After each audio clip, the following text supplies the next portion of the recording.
Good afternoon. My name is Frank. I'm a member of the Board of Directors of NACD Chicago, and I'll be moderating this event. Thanks for joining us.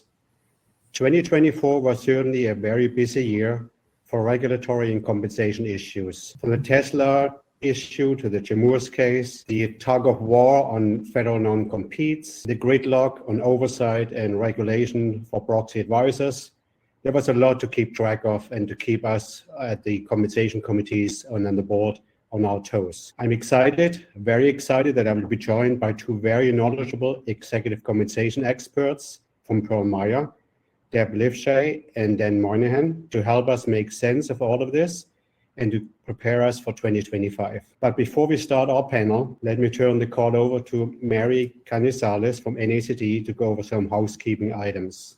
Mary? Thank you so much, Frank, and welcome everyone. I'm excited to say the Pearl Meyer team has done it again and put together such an informative presentation around all of the regulatory issues that have happened in 2024 and those things that you need to focus on for 2025. I'm sure it's going to drive so many questions among all of you. And for that reason, we want you to use that Q&A tool to submit your questions. Just go ahead and click the button on the screen and submit that. We are saving a little bit of time at the very end to take some of those questions, but there's a great deal and a wealth of information that they're providing. So if for some reason we don't get time to your question, don't fret. We will go ahead and have one of the Pearl Meyer folks respond to you directly via email over the next couple of days. The number one question that we always get is if this webinar is going to be available afterwards and if the slides are available. And of course they are. The slides are available in your resource box over there. So don't forget to click through and see that resource section along with other thought leadership that Pearl Meyer has put together for you. In addition, if you get to click on that box, don't worry, there's a link that will be available to you after the event in our post-event email. As always, a recording of this webinar will be available early next week at both nacdonline.org/webinars and on the Pearl Meyer website.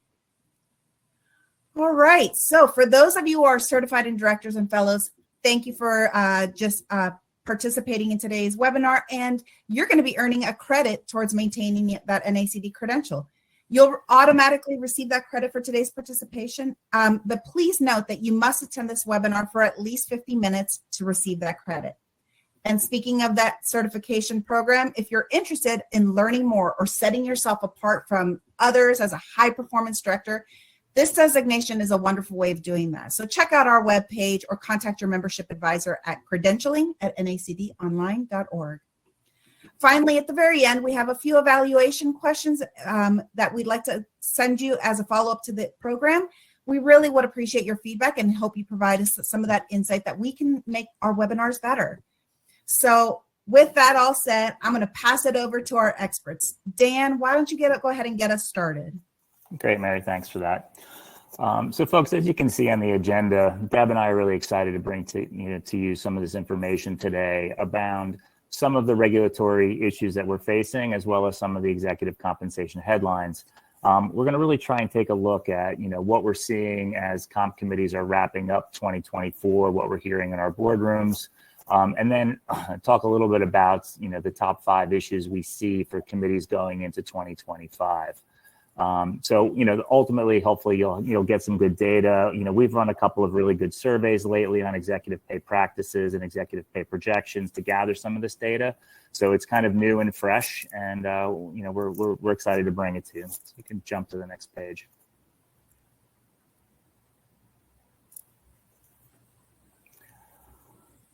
So next page, please.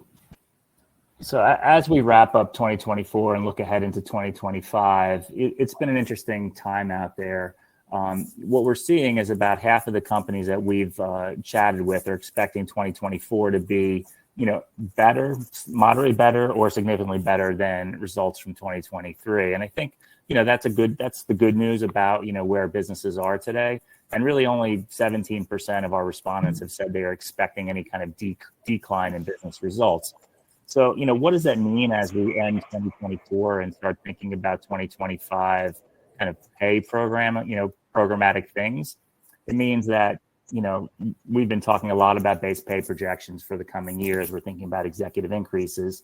the majority of the responses have been somewhere around 3.5%, which is, slightly less than last year, but, a little still trending higher than that historical kind of 3% that we've seen for such a long time.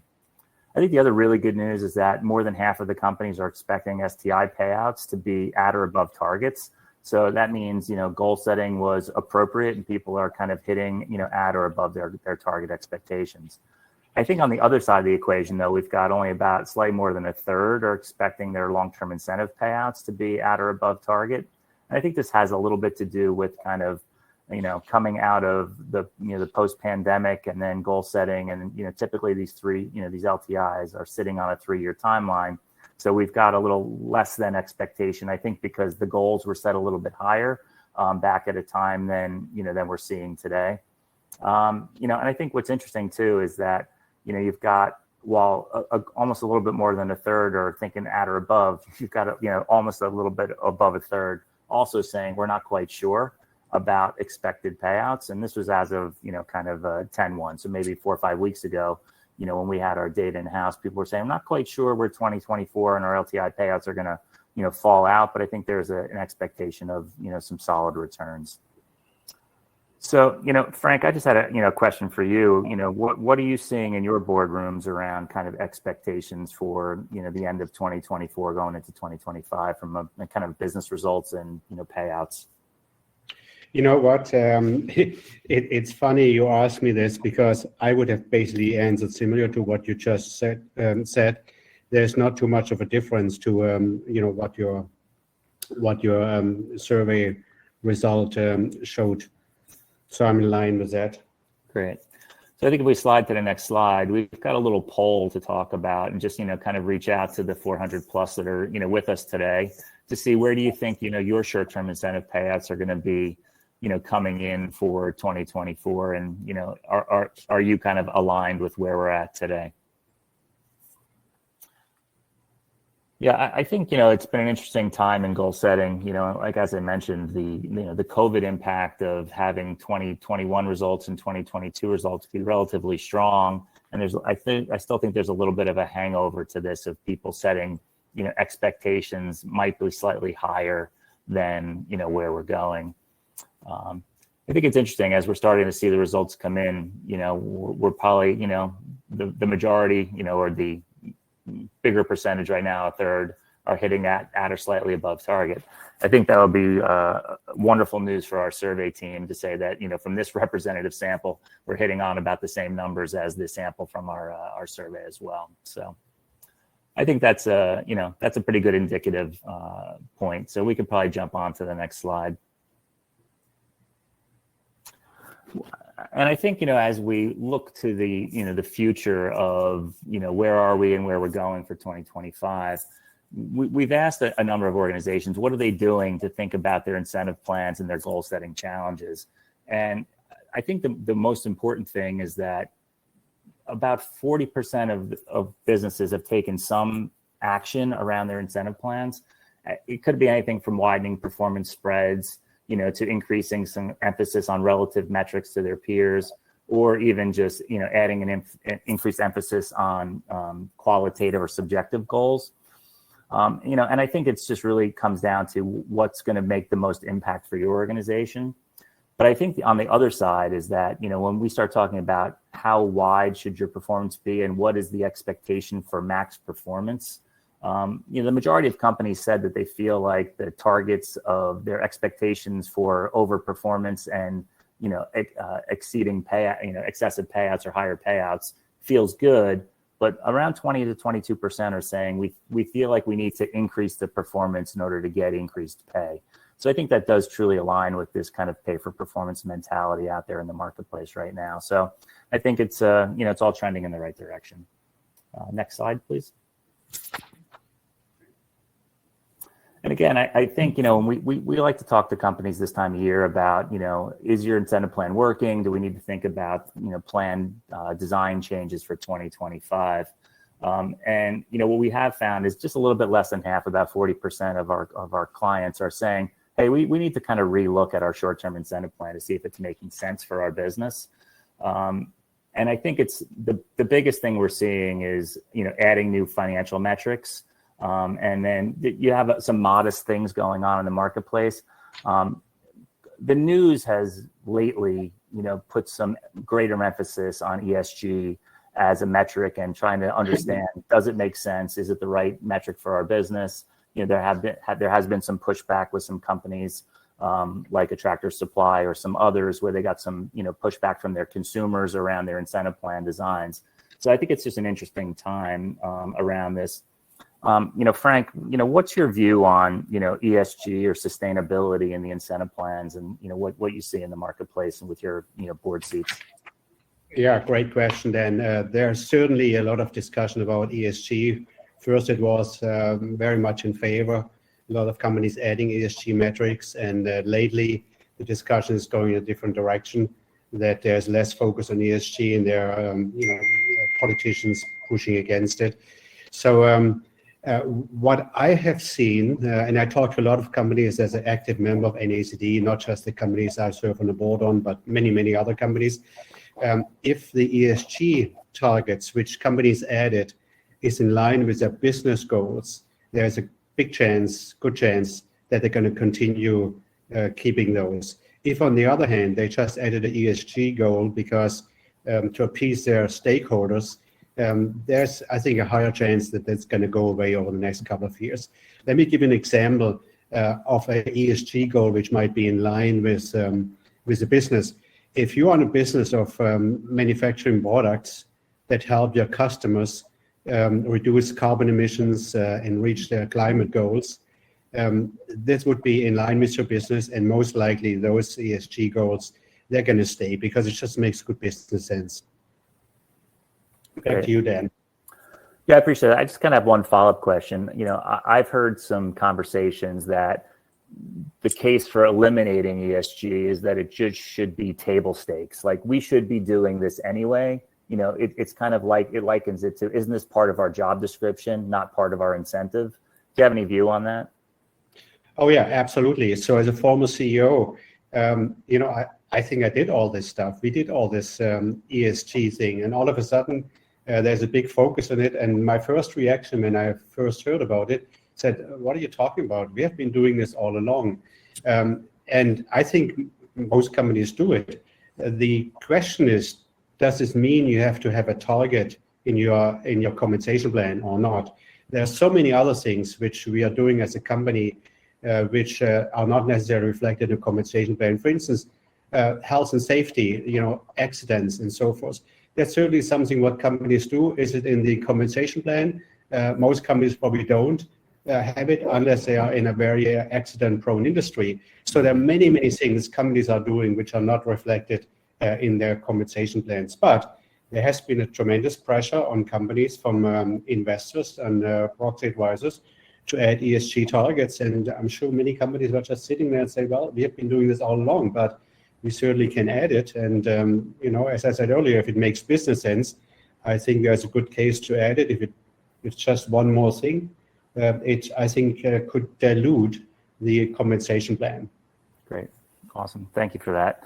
It's interesting. I had just one client that was in the water industry, and they had a component in their short-term incentive plan that said if they had what they would call an avoidable fatality in any of their facilities, all of the executive leadership team bonuses were zeroed out.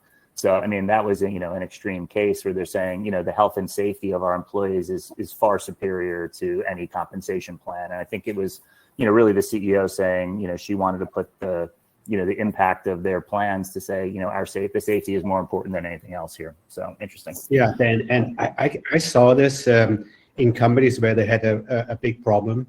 Let's say they had an accident or several accidents, that all of a sudden they add a metric to focus on it. And things like if we have another accident, nobody's going to get a bonus.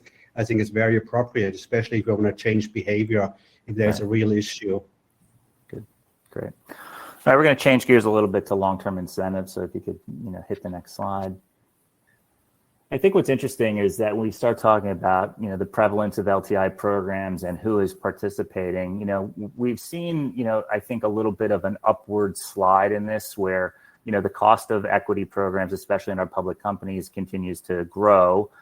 Companies are looking at the dilution overhang, the usage of their equity, and trying to say, where can we deliver equity to and get the most value? We are seeing it's generally at the director level and above, but it is oftentimes even higher in many companies.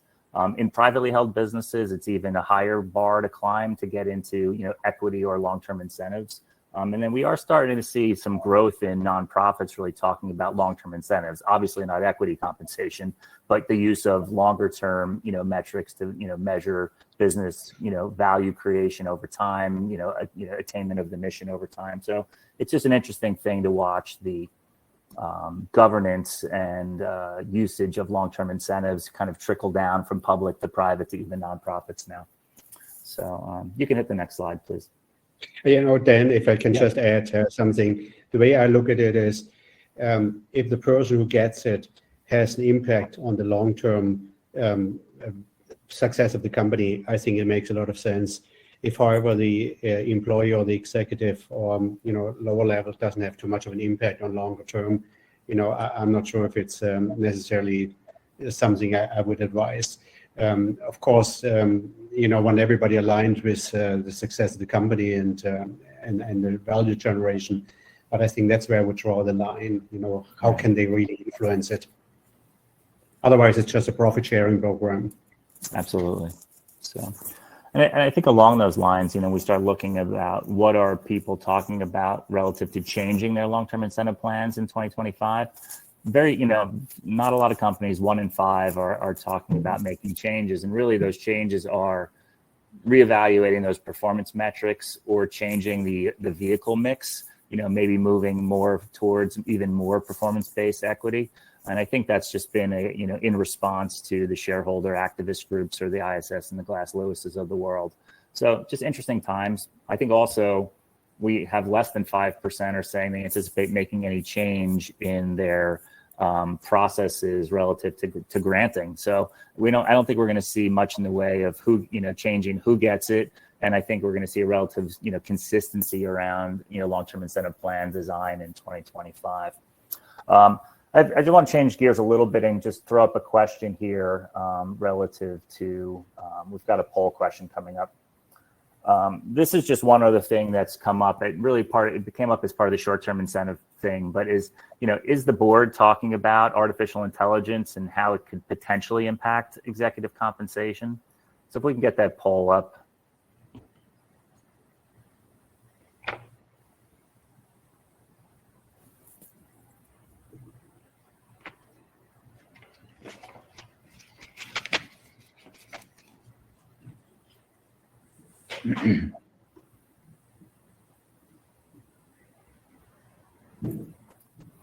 So if you just jump to the next slide while we're waiting for these polls to come in here.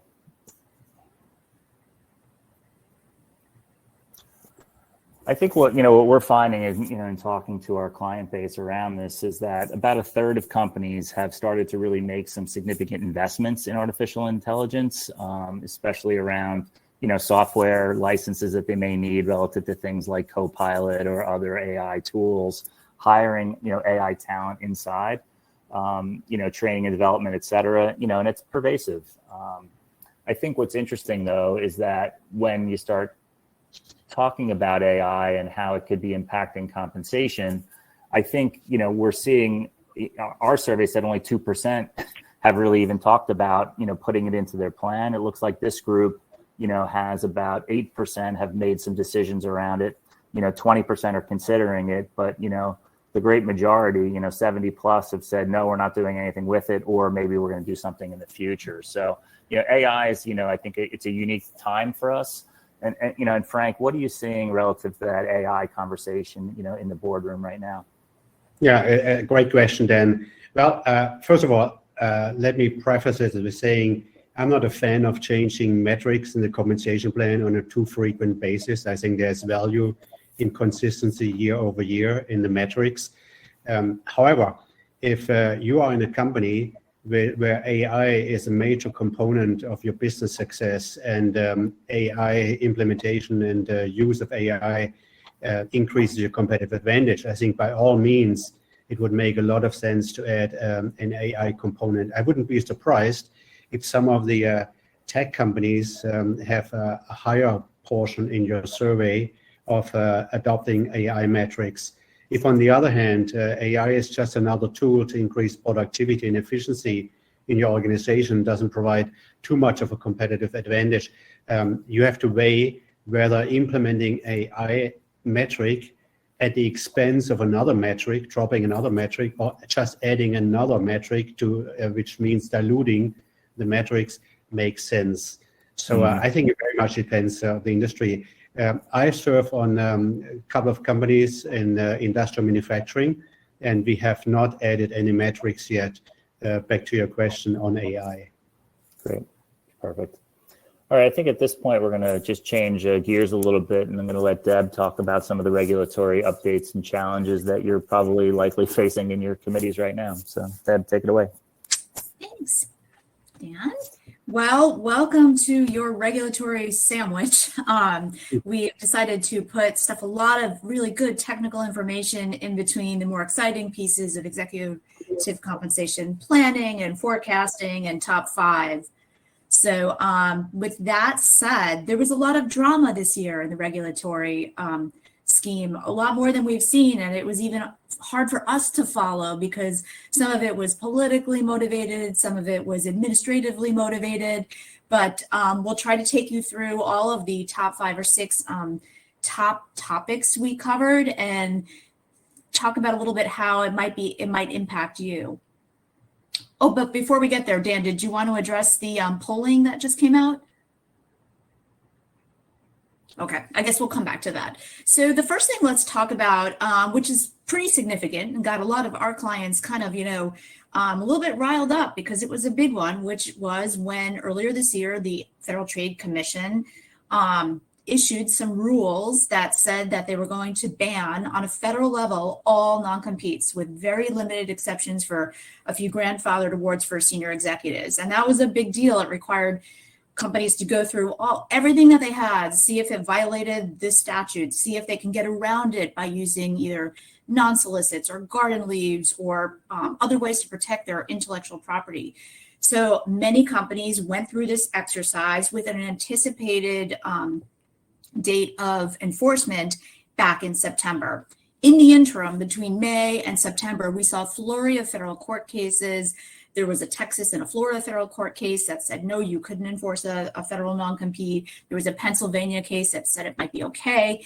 Every case came out with a different theory of law about why this rule was or would be invalidated. And then right before the September deadline, a Texas federal court came out, issued an opinion that banned the rule in its entirety on a federal level. So we thought it was dead and we wouldn't have to worry about it. But just very recently, the FTC filed an appeal both in the 5th and the 11th circuits where the Texas court case came out and the Florida court case came out. They're trying to see where that might go. And this all might wind up eventually in the Supreme Court, but that won't be until way into the end of 2025. But where we are right now, a lot of companies took inventory. A lot of companies are located in states that already have bans that are similar to the proposed FTC ban. So companies are all taking a different approach about how they want to protect the assets absent their assets absent this non-compete rule. And so we've seen companies taking very varying approaches. And I guess, Frank, this would be a great time to get your insight on what you're seeing your boards thinking about based on this rule. Yeah, and I want to expand it beyond just my boards. Want to expand it to the companies I'm talking to as an NACD member and a lot of them I talk to. Well, the issue is I think most companies seem to think that there will be a non-compete in existence going forward for executives, for high-level executives, also for M&A related issues. By a company, you want to make sure that there's no issue going on with, the people you just bought the company from. Now they have all this money that they compete with you. On the other hand, I'm also hearing that people expect that on lower level, non-competes are probably going to be there and going to be enforced. So some companies are already changing their employment agreements and lower level employees, not in the top executives, to no longer have non-competes in the strictest form which they used to have. So I think that's the expectations. Who knows? As you said, it's still being litigated. People are all over the place, but that's what I'm hearing. Right. And I guess what I've heard is companies are really taking a deep dive into what needs to be protective. If it's confidential, trade secrets, how do you really get the intellectual property part of that and the knowledge that comes with that, with executives transitioning between firms. So it'll be interesting to see if this makes its way up to the Supreme Court, as well as what other states do now that the federal ban is sort of on the table for a while. Is off the table for a while. Let's advance to the next slide, please.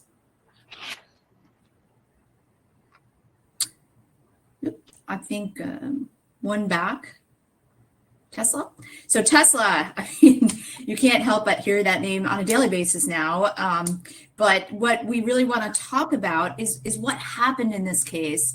I'm not going to go into the detail because I think most of you know what happened, but the Tesla case resulted from Elon Musk getting an estimated $55 billion stock option grant based on a plan that was put in place. It was due to be paid out this year, but Delaware Chancery Court said you can't pay it out based on a number of theories, but they kind of revolved around what they thought was bad governance. And so that's sort of what got a lot of our directors, a lot of boards worried about, like, what kind of process was followed in this case, and are people really paying attention to it on a standalone basis? And the facts are just strange to this case because it was an unlikely award to blossom to this amount and the size of the amount.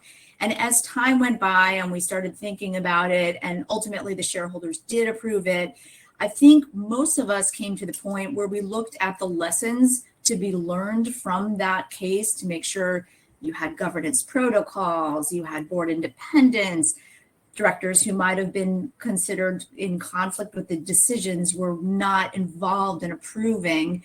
And, there was like a lot of rationale for the ultimate decision that was made. Do you have that in place?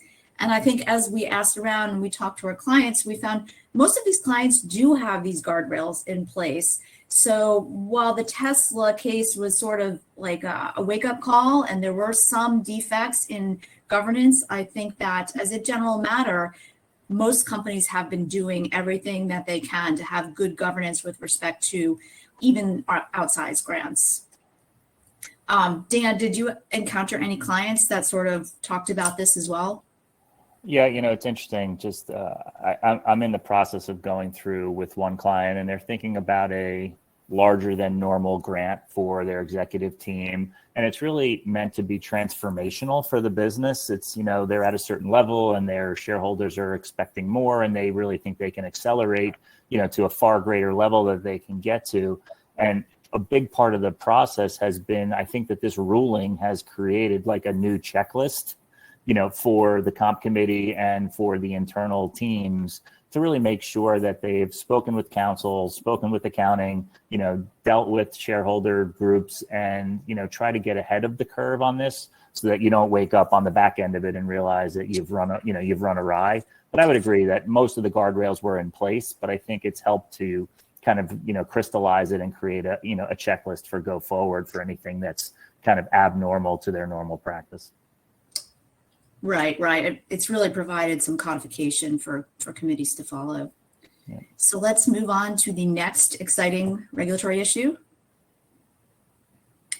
The clawback, as you all know, we have now Dodd-Frank Act is in place, and we have what I call a minimalist or bare bones clawback policy, which tracks the Dodd-Frank language.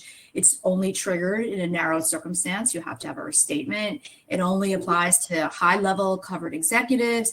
It only clawbacks certain amounts earned in the past 3 years that were performance-based.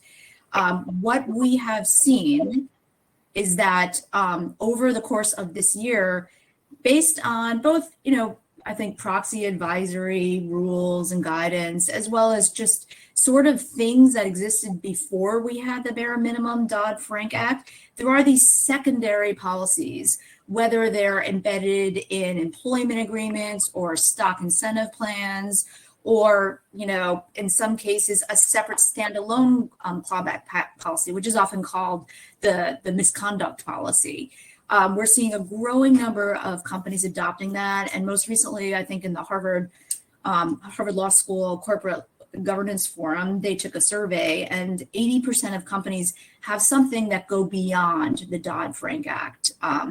As many of you know, Glass Lewis really wants to see a trigger that's much more expansive than the one that's in Dodd-Frank. They want to make sure that clawbacks are triggered by misconduct or reputational harm and violation of company policies. ISS, on the other hand, wants to see it cover a broader range of incentives, so maybe just discretionary awards and time-based incentives. So, we have seen a trend towards that, and companies asking more about this secondary clawback policy. I don't know, Dan or Frank, if you've seen any, or if you've had a lot of experience dealing with people on requesting these types of things. I mean, for us to date, go ahead. Sorry, go ahead, Dan. No, I was just say for us, it's been, a lot of people have just been kind of towing the line on the Dodd-Frank rules. And I think now the conversation is starting to come up around this as there's a little bit broader awareness that, we might need to be a little bit more, broad and or punitive in the way we view these things today. So that's what I'm seeing. Yeah, I was surprised when I heard this 80% of the Harvard survey said they go beyond what's required by Dodd-Frank. And of course, this could have many shapes. What I see companies are struggling with is misconduct, violations of ethics policies, and so forth. And I was just wondering, because the numbers I saw last time I saw was below 10%, that companies have clawbacks for misconduct or ethic policy violations. But maybe my numbers are outdated. Do you have any data on how many actually do this? And what some of the reasons are, maybe why they don't do it?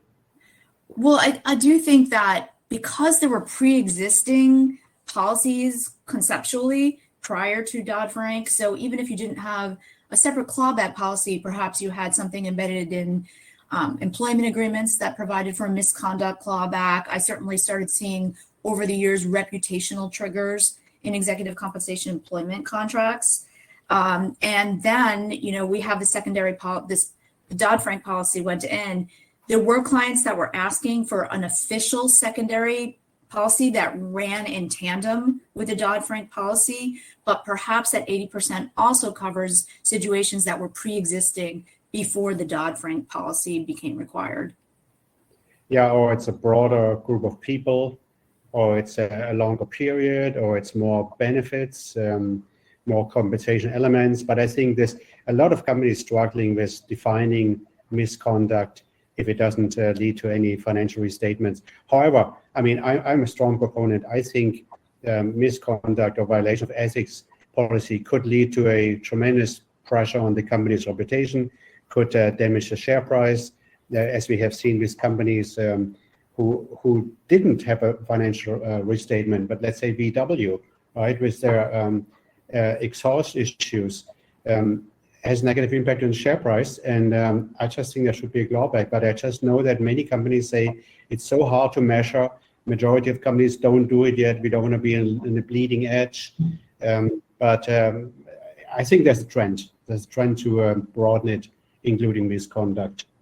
There's that trend, and there's also, if there is executive opposition to clawback theory policies in general, there are other ways that we've talked to clients about it, which is maybe a very long extended either deferral period or vesting period. So you can pick up cases where you might have misconduct leading to the behavior you don't want.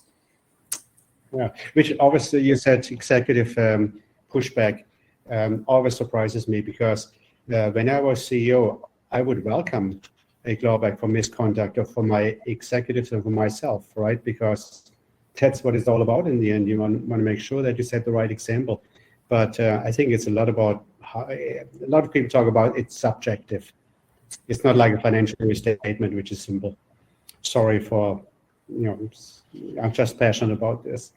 Yeah, no, it's understandable. I think there's so much ambiguity in the way these things are written that, one period or one comma could make a difference. So It'll be interesting to see how it pans out over the next few years. We could go to the next slide.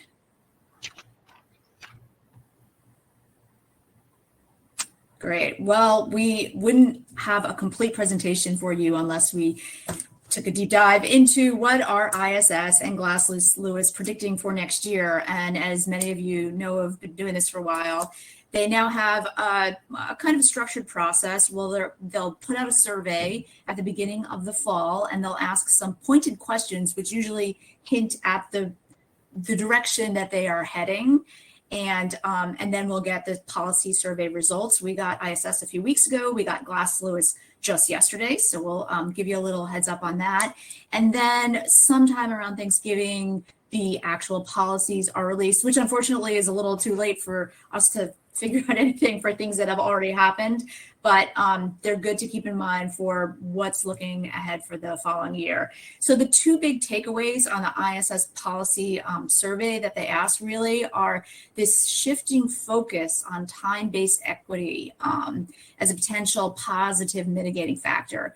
ISS has a lot of pay-for-performance tests and approaches, but one thing they've really focused on for the past several years is an emphasis on performance-based pay, particularly in long-term incentive awards.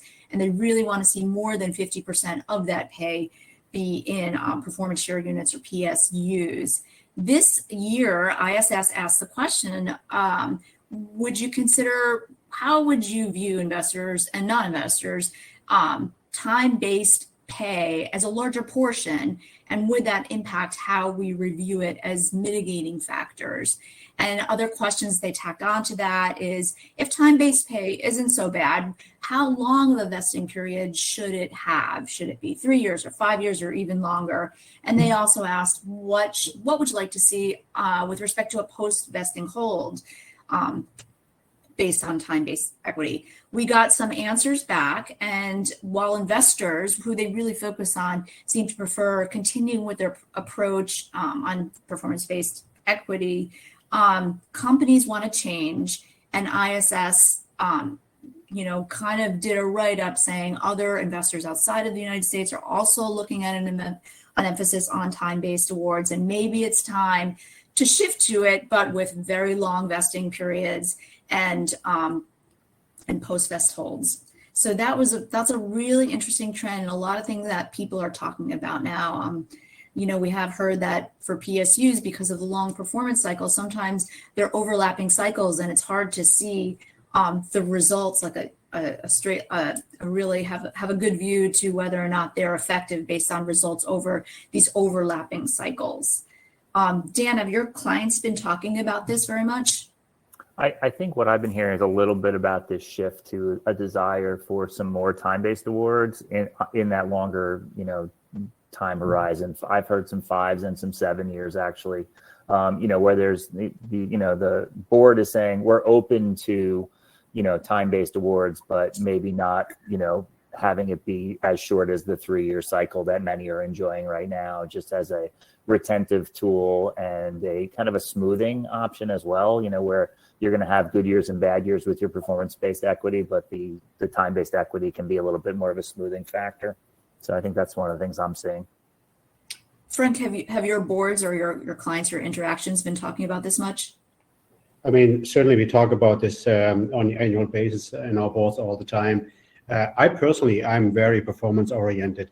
And the example I always use is, if you are an entrepreneur, a business owner, not a publicly traded company, and for whatever reason, the economy is bad, supply chain is bad, what happens? Your profit goes down, you don't make any money or make less money.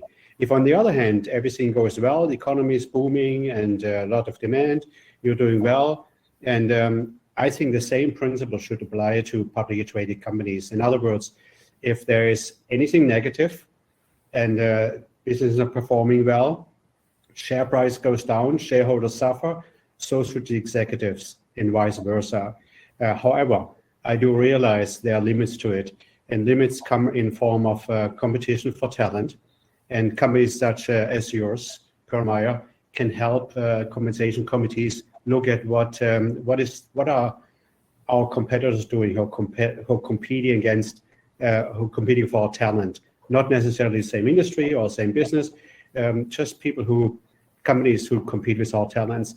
And if they are shifting more towards time-based, and we are performance-based, especially in downtimes, we might lose talent because they're not making any money, whereas their counterparts in other companies are making money. So I would qualify what I said earlier with my performance-based approach with as a retention tool. I think time-based equity awards are much more valuable than performance-based, especially in downturns. Understood. And the second thing I wanted to point out that ISS really is hinting towards is their negative views on discretionary short-term incentive, using discretion in short-term incentive plans. There's a very pointed question about whether or not this is appropriate. And most investors sort of sided with ISS or took the bait and said, we don't find this appropriate, but companies do find it critical. So not sure where it's going to go, but just a heads up that there might be some commentary by ISS on the use of discretionary short-term incentive plans, which brings us to our second favorite topic, if we change the slide, which is Glass Lewis. So Glass Lewis, I won't read all of these. These are things that were embedded in their policy with the survey policy results coming out yesterday. And my takeaway, as I read through the results, some of them were so ambivalent, I couldn't imagine them changing things, but they did seem to have, again, this focus on the importance of maybe re-emphasizing time-based grants or finding time-based pay on equal footing with performance-based pay. They're really trying to reevaluate that and see if that makes sense at this juncture. They also were very, they had a very good explanation about why they want more robust disclosures. If you have a make-whole grant, if you want to have an increase, you can't just justify it based on attraction and retention anymore. And a couple of other ones that were really kind of interesting were if they said if you get a low support for your equity compensation plan, but you put it in place because it passes, could that or should that result in a negative voting recommendation in other areas, such as say on pay or compensation committee members? So that's one to look out for. We'll know, the final policy soon. And then also whether or not companies should solicit shareholder feedback when they're making important compensation changes, such as changes in peer group or structures. And, that would be quite a burden on companies if they were going to go that route before they took action. So just things to look out for, things that they sort of hinted at in their policy survey takeaways, and we'll see where it goes. On that note, I think a good way to wrap up this discussion would be on the next slide. What are the controls on all of this? We get all of these policy surveys and policy results and things go into place. And as you know, there's no oversight of any of this. And so what we saw has been this movement towards oversight. And I think many of you will recall, and this is almost historical at this point because it's been ongoing for almost 5 years. In 2020, the SEC, said you, ISS, and Glass Lewis are sort of tantamount to proxy advisors. And as such, you really should be producing your reports to companies at no cost at the same time that you're producing them to investors. Investors should get access to company rebuttals, and proxy advisors should have to file a whole, do a lot of conflict checks and file a lot of disclosure. And that led ISS to sue the SEC. And then in 2022, these rules were rescinded. And then in 2024, we see yet another lawsuit in the federal courts saying that the SEC should not have rescinded these rules, which would put us back to a place where potentially, depending on the outcome of this litigation, companies could have access to these reports a little bit ahead of time, which I know would please a lot of directors and compensation committee members who are trying to get this right and work with ISS. So that's been a really interesting outcome, and it's really drama that is ongoing. I think let's jump to a poll quickly.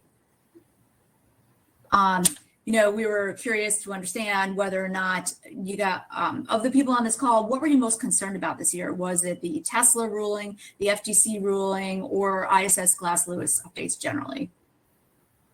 And it appears that,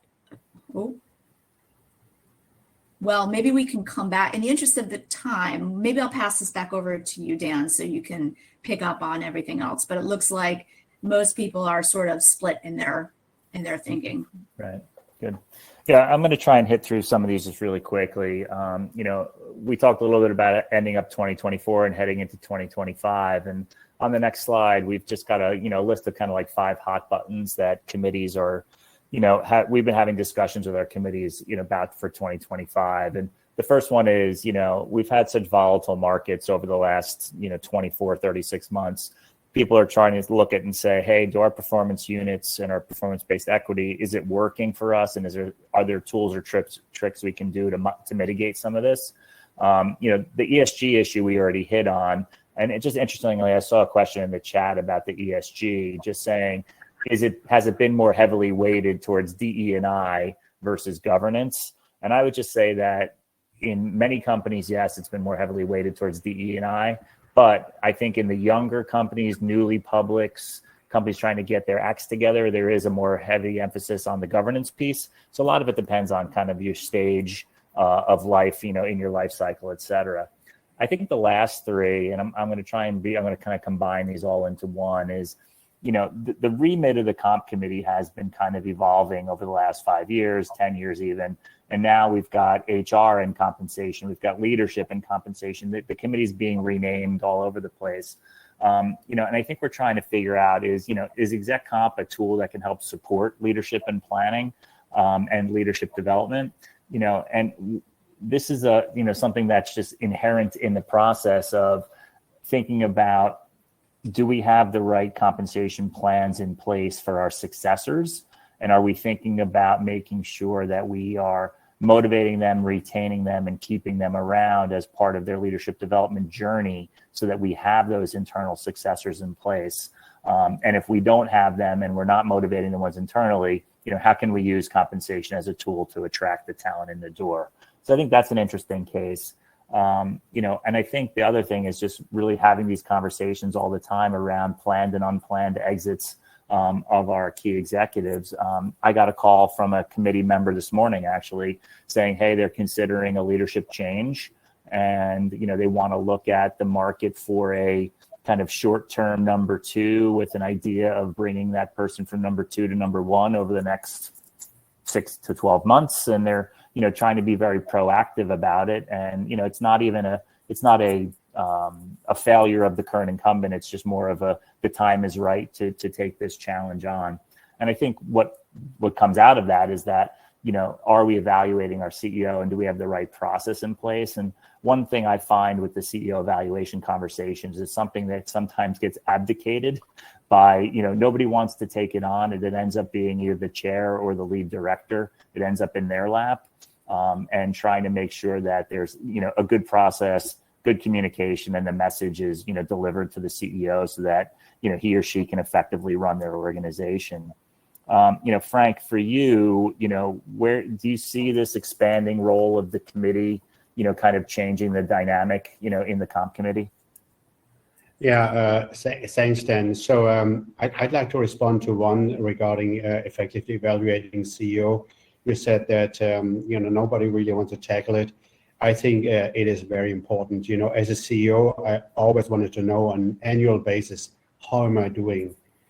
So if something goes the wrong direction, that I can tackle it and do something about it, and not wait till 2 or 3 years later. The board says, you know what, Frank, 3 years ago you did this, we didn't like it, and then 2 years ago you did that.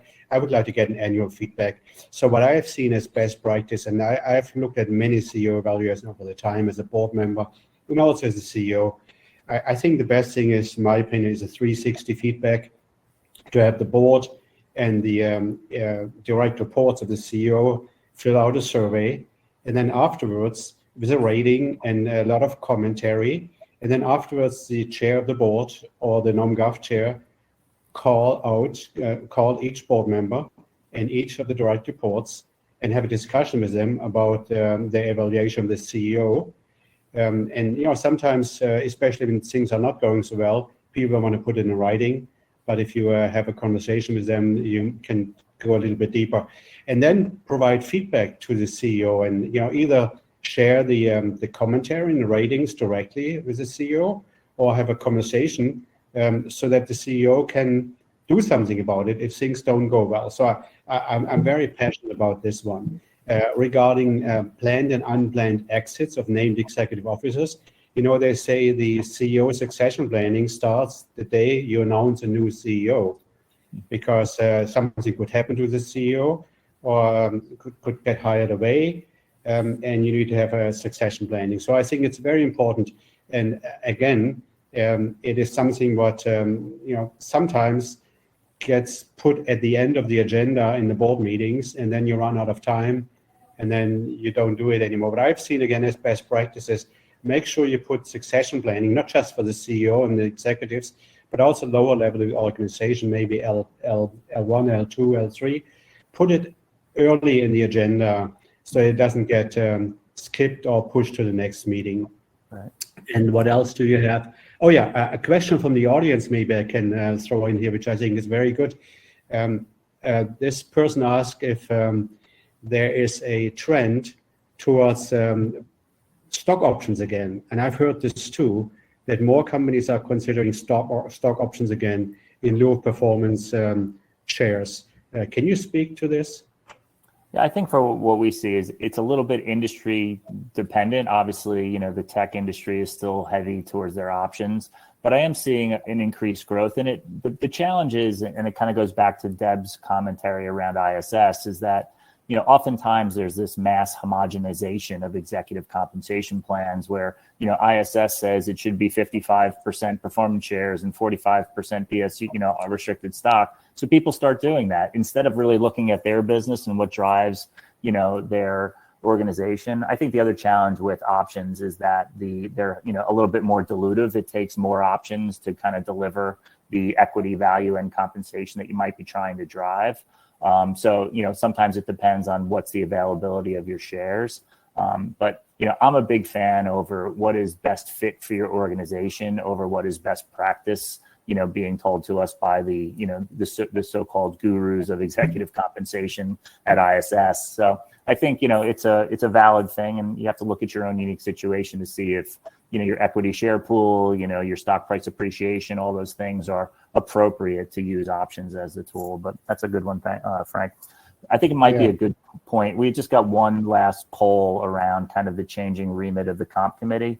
So I don't know if we can just throw that one up before we jump into the further Q&A. I know we're kind of getting down to the end of time. So it's just really just trying to figure out, in your committees, do you really only look at executive pay? Do you have succession planning also? Do you have succession planning and LD? Do you have all of those and DE&I and culture? I think it's really a mixed bag, but it's just, I think as organizations continue to evolve, I think what you're seeing is, short early returns in here are showing that it's, C and D have a little bit more of the responses where they have a much fuller and fulsome remit for the committee. So it's good.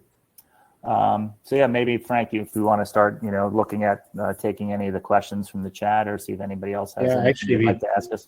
Yeah, we don't have too many questions. Maybe I can say something. Yeah, we don't have too many questions yet. But maybe I can just say something as a chair of a compensation committee, and I've been sitting in compensation committees probably for more than 20 years. I think it is very important, and I think it's best practice to get advice from experts. And I'm not saying this because Pearl Meyer is on the panel, but at every compensation committee, I have the executive compensation consultants either in person. I try to get them in person at least 50% of the time, especially when it comes to, let's say, CEO pay decisions for the next year, just to know what's going on in the market and what do we have to do in order to be competitive, and what are shareholders looking for, what are investors looking for, because it is there's so many things changing all the time, and you want to be on top of it. And those companies are, they are talking to many others, not just talking to ourselves. And so I can only recommend get those people in and have them give you an overview of what's going on. The same is true also for NomGov. There are many things going on in the NomGov where you in audit, I'm sure, where you have to just get other people in there. Anyway, so it looks like we are pretty close to coming to the end. Any final comments, Dan and Deb, before I start wrapping it up? I just saw one comment. Just one question came in. It just said, do you tend to see a shorter tenure for CEOs today due to less patience from the board and shareholders for financial results? Yeah.